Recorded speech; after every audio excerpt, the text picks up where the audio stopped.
Just 1 month into his life sentence, plus 1,000 years, Ariel Castro is found dead. He hanged himself with a bed sheet inside his prison cell in Orient, Ohio, near Columbus. We're live on 5 as our team of reporters continues to uncover new information in this case. Anchor Chris Flanagan is on Seymour Avenue right now, where people continue to gather after the 3 girls were found alive in Castro's home. But right now, we're going to kick things off with Paul Kiska, who's live on 5 outside the Orient Correctional Reception Center, where he just received an official statement from corrections officials about what happened.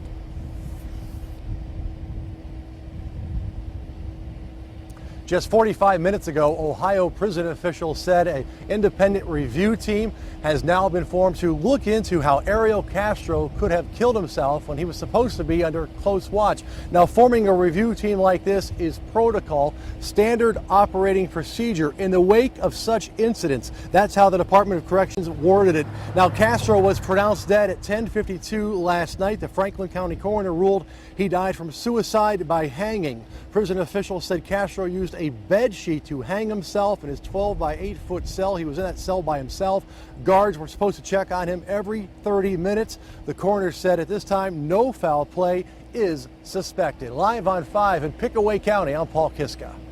We did look into it and found prison suicides are not all that common. The 5 on Your Side investigative team found 89% of deaths in prison are from natural causes, and only 6% of inmates die by killing themselves. There have been 3,300 prison deaths across the United States. Tonight at 6, On Your Side investigator Sarah Buttison will break down the state of Ohio prison deaths.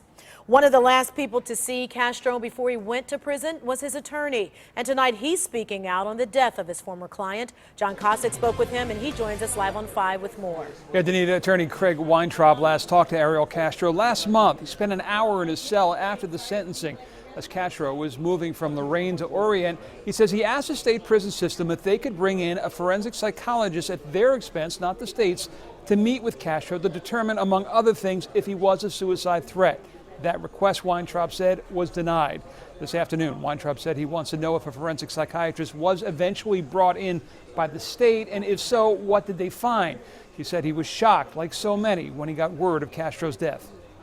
It's highly unusual for a prisoner to commit suicide in a reception center within a 2-week period, particularly in a high-profile case. Now, I'm not casting any allegations or suspicions on anybody or any particular system. If there are faults in the system, we'll find out about that.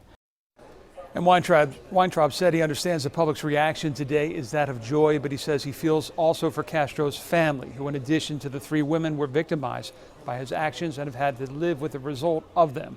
Live on 5 in the newsroom, I'm John Cossack. All right, John, thank you. For more reaction now, we want to send it out to Chris Flanagan, live on 5 on Seymour Avenue. We've been out there all day, Chris.